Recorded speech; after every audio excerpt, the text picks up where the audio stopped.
Atitudes que fazem a diferença. Esta é a primeira lição do primeiro trimestre de 2023 da classe de juvenis.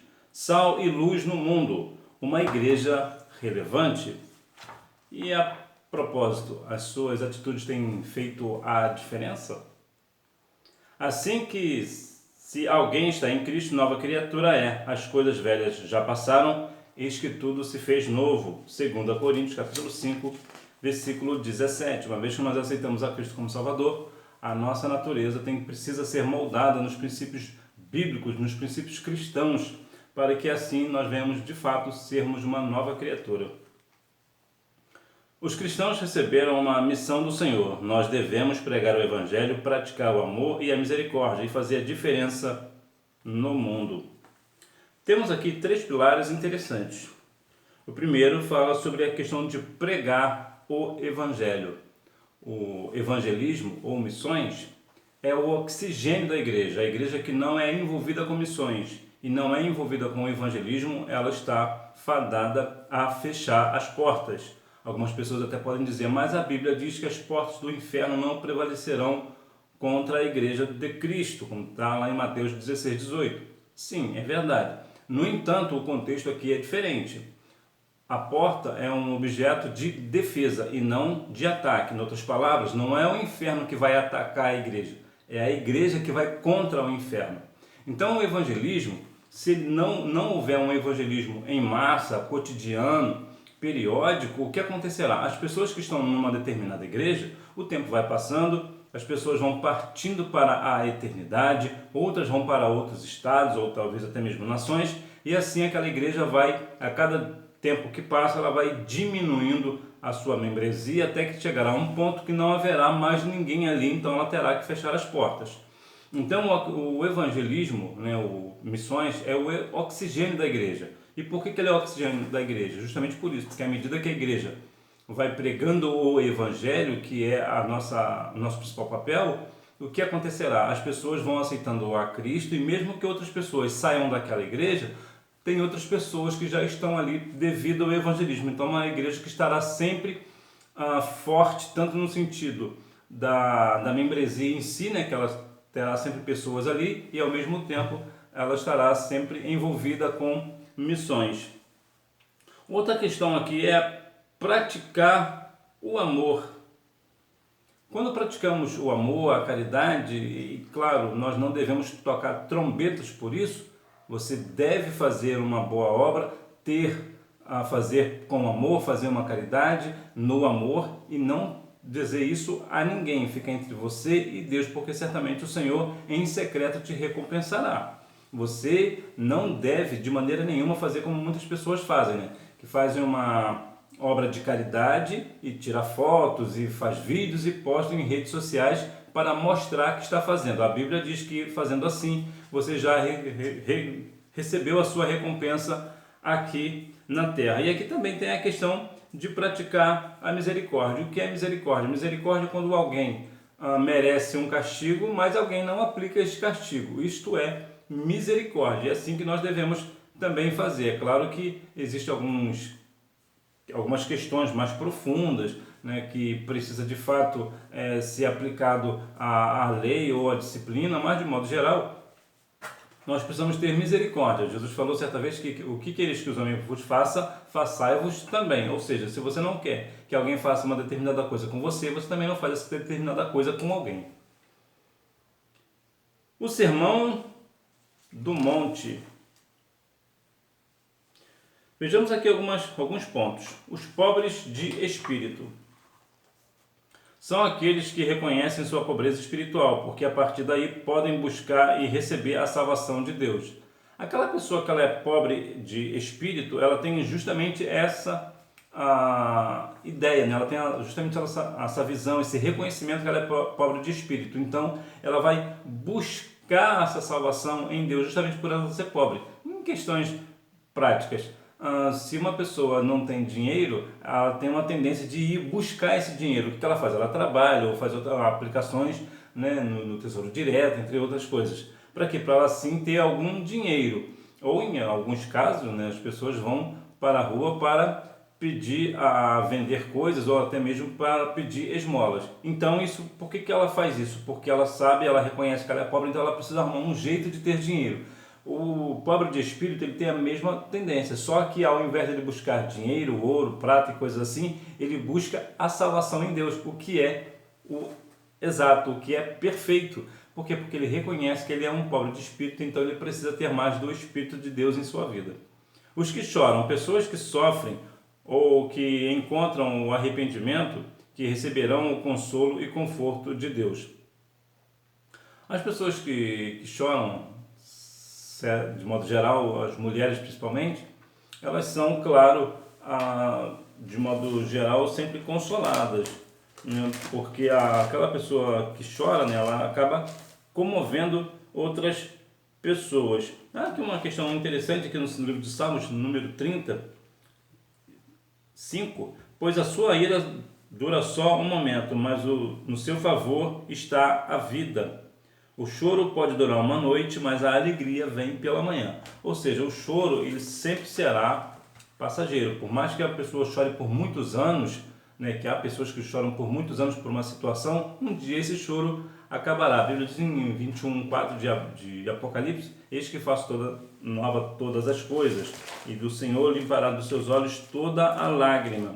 Então, ainda que essa tristeza, esse choro não termine aqui na terra, naquele grande dia ele se findará para toda a eternidade.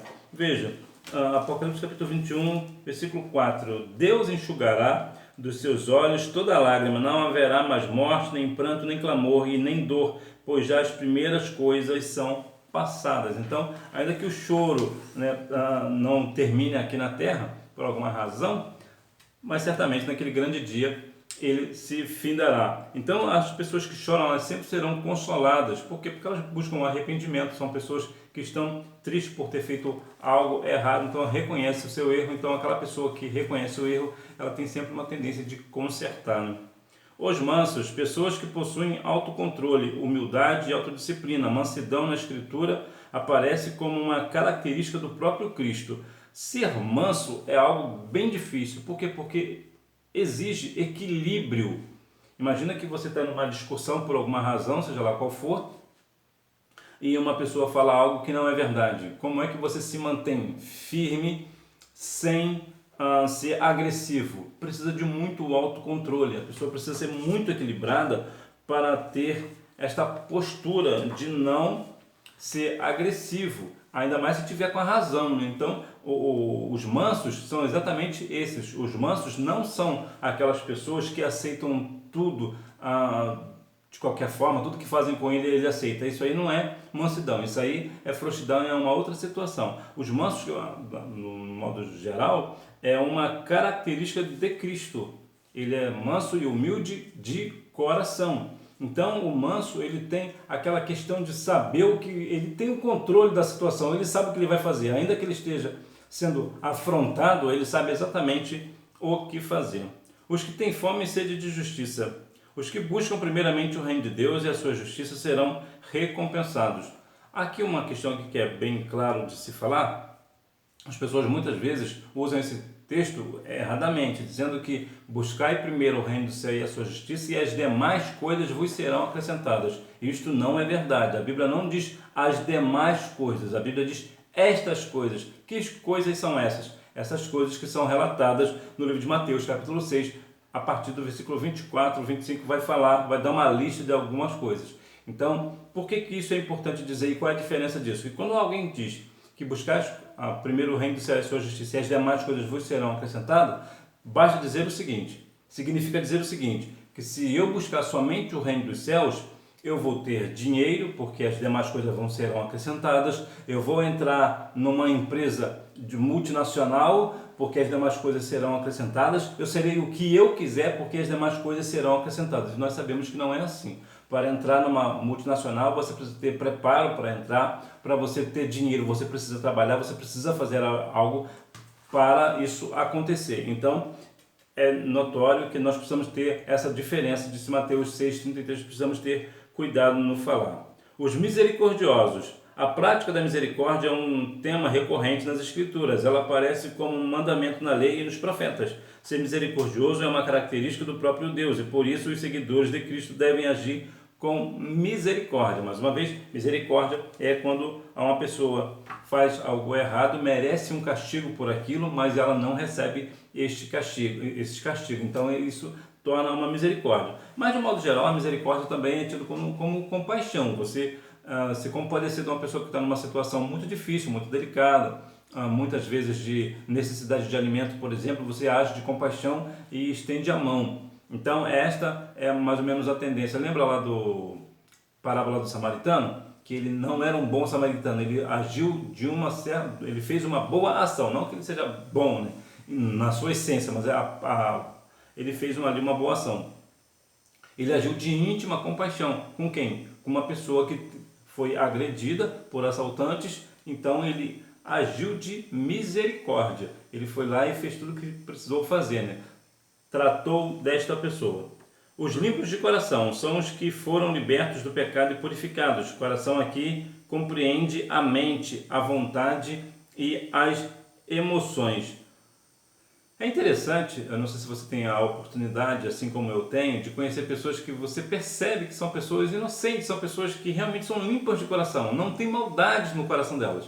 Então são pessoas que realmente compreendem a mente, a vontade, as suas emoções, elas são pessoas muito positivas, vamos assim dizer, né? Apesar que eu não gosto muito do termo positivo e negativo como pessoa, não gosto muito dessa expressão, mas só para a gente entender, são pessoas que realmente são purificados do pecado, não tem o pecado em sua vida, né? Então, como são purificadas, então ela vê o mundo de uma forma mais amorosa, vamos assim dizer, né? São pessoas que meio que vivem num reino de fantasias, vamos assim dizer, né? Mas não é a fantasia dela, é porque realmente é o coração dela que é bom. Ela tem um bom coração, ela não tem maldade no coração, porque ela não vive uma prática de pecado. Então, como ela não peca com ninguém, ela acredita que ninguém irá pecar com ela. Então, é uma pessoa, é o que eu chamo de uma pessoa praticamente inocente. Os pacificadores.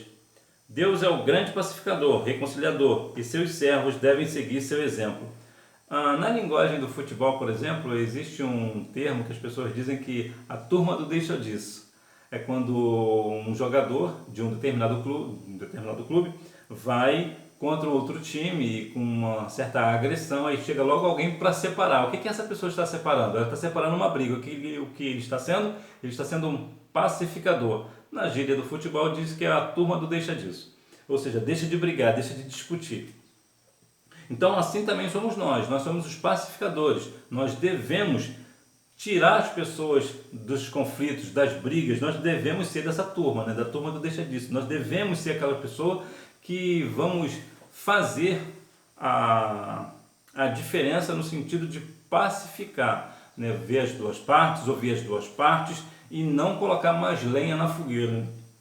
Os perseguidos por causa da justiça. Todos os que são perseguidos devido à sua obediência e fidelidade a Deus terão a sua parte no reino dos céus. É interessante que a obediência, de um modo geral, ela é difícil de fazer. Tanto obedecer pai, mãe, obedecer os avós, obedecer os professores na escola, obedecer os mais velhos, obedecer a Deus, parece ser algo difícil de fazer e que de fato é. A obediência, nós temos o homem em si tem uma certa dificuldade de obediência. Mas você, como uma pessoa obediente, você é uma pessoa, né, que foge essa regra, né, da dificuldade, você tem essa facilidade de obedecer os seus pais, seus avós, os professores, os pastores, os seus líderes. Então você vai ter o quê? Principalmente, né, você obedece a Deus, então você terá a sua recompensa no reino dos céus. Até porque, né, nós somos obediente não vai ganhar nada com isso? Claro que ganha. Sal da terra. O sal era uma figura muito utilizada pelos rabinos da época. Ele era associado ao conceito de sabedoria. Além disso, no cotidiano do povo, o sal era um recurso precioso, usado como tempero, remédio e conservante. Ainda hoje, o sal tem grande importância para a alimentação das pessoas e dos animais, para o equilíbrio da saúde, para a fabricação de remédios, etc. É muito interessante se você for fazer algo na cozinha, você colocar um sal na comida, por exemplo, você não acha mais o sal. O sal some, o sal desaparece, você não o acha mais. mas você nota a diferença que ele faz. É notório uma refeição feita com sal e outra sem sal, né? As pessoas até dizem, né, que a comida sem sal é comida para doente, né? As pessoas falam isso. Então o sal ele tem tantas propriedades que é muito difícil de enumerar todas elas. Mas eu gosto muito da ideia de que Jesus disse que vós sois o sal da terra. E é uma coisa muito interessante que eu acho que quando você põe sal na boca, você sente sede imediatamente. Ou seja, o sal causa sede em nós. O que Jesus estava falando? Jesus estava falando o seguinte: vocês são o sal da terra. Ou seja, quando as pessoas veem você, as pessoas precisam sentir sede de mim, que sou a água da vida. Então veja que interessante. Então o sal, existem muitas questões, a questão também do tempero. O que é isso? É temperança. Você precisa saber falar com uma pessoa e uma outra pessoa que são completamente diferentes. Porque você tem sal, você tem temperança, você sabe lidar com situações. Mas também há aquela questão do sal também, que é bom de dizer, né? Que nós devemos ser o sal da terra e não o sal grosso, né? Por que nós não devemos ser sal grosso? Porque o sal grosso faz o quê? É uma pessoa áspera, grossa e também vive na carne, né? Que é feito para churrasco, né? Não dá para viver na carne, né, crente? Então nós devemos fazer essa diferença, né? E o sal também tem a questão da integridade, né? Ser íntegro. Íntegro para quem? Para o Senhor. Nós devemos ser íntegros diante de Deus. Até porque a Bíblia diz que se o sal perdeu o seu sabor, para nada mais serve do que ser pisado pelos homens. E esse pisado pelos homens é no sentido literal, não é figurado, é literal mesmo. Por quê? Porque o sal, quando ele fica insípido, ele era jogado no templo para as pessoas pisarem esse sal para não escorregarem. Então, algumas fábricas até hoje ainda usam o sal para essa finalidade. Então, nós não queremos ser pisados pelos homens, né? Então, nós somos o quê? Nós somos o sal da terra para fazer a diferença. Luz do mundo. Na época de Jesus não havia energia elétrica, nem mesmo os recursos tecnológicos que temos hoje para a iluminação, tais como lâmpadas ou lanternas, nem nas casas, muito menos nas ruas. As fontes de luz eram poucas e limitadas, como tochas, fogueiras ou um antigo modelo de lamparina, que demandava o uso de azeite para acender uma pequena chama. Encontrar luz ou ter luz em casa não era algo tão simples. Então veja que, como você é a luz do mundo, o que isso significa para nós? Você é uma lâmpada, uma luz elétrica? Não, você não é uma luz, uma energia elétrica, melhor dizendo. Uma energia elétrica, uma lâmpada, não é nada disso. Você tem o brilho do Espírito Santo. Então, quando as pessoas estão na escuridão, ainda que tenham luz, né, a luz física, mas não tem a luz espiritual. Então, você vem com a sua luz espiritual, com a luz da palavra do Senhor, porque o Espírito do Senhor habita na sua vida. Então, você clareia, né, você ilumina o caminho dessas pessoas. Por quê? Porque você ilumina com a luz que há em Cristo Jesus. Então, Jesus não é a nossa luz? Então você reflete esta luz de Cristo, né? Você é um pequeno Cristo, né? Como nos ensina a palavra. Então, nós somos pequenos Cristos. Então, o que Cristo é, nós também somos. Nós não somos embaixadores de Cristo aqui na Terra. Então, nós temos que fazer a diferença na questão da luz, né? Nós precisamos fazer a diferença. Quando algumas pessoas estão na escuridão dos seus pensamentos, não sabem o que fazer, você chega com a luz da palavra, com a luz do Espírito Santo, com a luz de Deus, com a luz de Cristo e ilumina o caminho desta pessoa, e assim o nome do Senhor é glorificado, e você assim certamente também receberá naquele grande dia a sua recompensa. Tudo que você fizer aqui para o Senhor te recompensará naquele grande dia. Deixe a luz brilhar. O apóstolo Tiago, ao ensinar sobre o tema, afirma que a nossa fé em Cristo deve vir acompanhada de obras como um testemunho. É interessante falar sobre obras e testemunho pelo seguinte: algumas pessoas dizem que têm fé, mas não têm a prática da fé. Ou seja, as pessoas dizem que têm fé, mas não têm a obra. É verdade que a fé sem obra é morta, né? Não adianta só a pessoa fazer somente a obra, tem que andar junto a fé e a obra. E é bom mais uma vez ressaltar que a obra em si, ela não salva ninguém, né? A pessoa pode acabar com a fome do mundo, mas se não aceitar Cristo como Salvador, vai padecer a eternidade na perdição eterna. Isso aqui deixe claro. Mas quando nós somos chamados pelo Senhor para fazermos a diferença, e aqui também há uma grande diferença. Por quê? Porque quando nós temos a fé em Cristo Jesus, esta fé também precisa vir acompanhada de boas obras. Para quê? Para que as pessoas vejam de fato o testemunho. Ou seja, a pessoa está falando do Senhor Jesus, está tendo fé em Cristo Jesus, mas as pessoas com a obra que esta pessoa pratica, as pessoas veem que realmente ela é uma pessoa de Cristo. Ela realmente tem o seu testemunho, não é uma pessoa que diz que tem fé e faz coisas completamente erradas, como nós vemos muitas vezes por aí, que pastores, líderes de modo geral, membros, falam de Cristo, cantam na igreja, louvam ao Senhor no grupo lá dos juvenis, mas na vida cotidiana levam a vida toda errada. Então nós não devemos ser assim de maneira nenhuma. Nós devemos ter a fé no Senhor Jesus e ter as obras que o Senhor nos mandou fazer, a obra do cotidiano, estender a mão ao nosso próximo, amar uns aos outros. Então as pessoas pela nossa obra vão ver que realmente Deus está na nossa vida, porque de fato nós fazemos a diferença para o bem. O nome do Senhor é glorificado e mais uma vez você também receberá a sua recompensa naquele grande dia. Para concluir, o Sermão do Monte é um importante discurso de Jesus. Nele, o Mestre apresentou princípios e valores do Reino de Deus e características elementares que seus discípulos devem ter. Jesus ensinou que os cristãos são como o sal da terra e a luz do mundo, de modo que devem fazer a diferença na sociedade. A Igreja de Cristo faz a diferença através do seu comportamento e atitudes, quando esses estão de acordo com a palavra de Deus. Veja aqui a importância de você estar de acordo com a palavra de Deus, porque assim você fará a diferença na igreja, na sociedade, no lugar onde você vive, na escola, no trabalho, dentro da sua casa. Você fará a diferença, o nome do Senhor é glorificado através da sua vida. E isto é muito importante, porque você é o sal da terra e a luz do mundo, então você deve fazer a diferença. Hora da revisão. Número 1, para um grupo numeroso de discípulos e não apenas para os 12.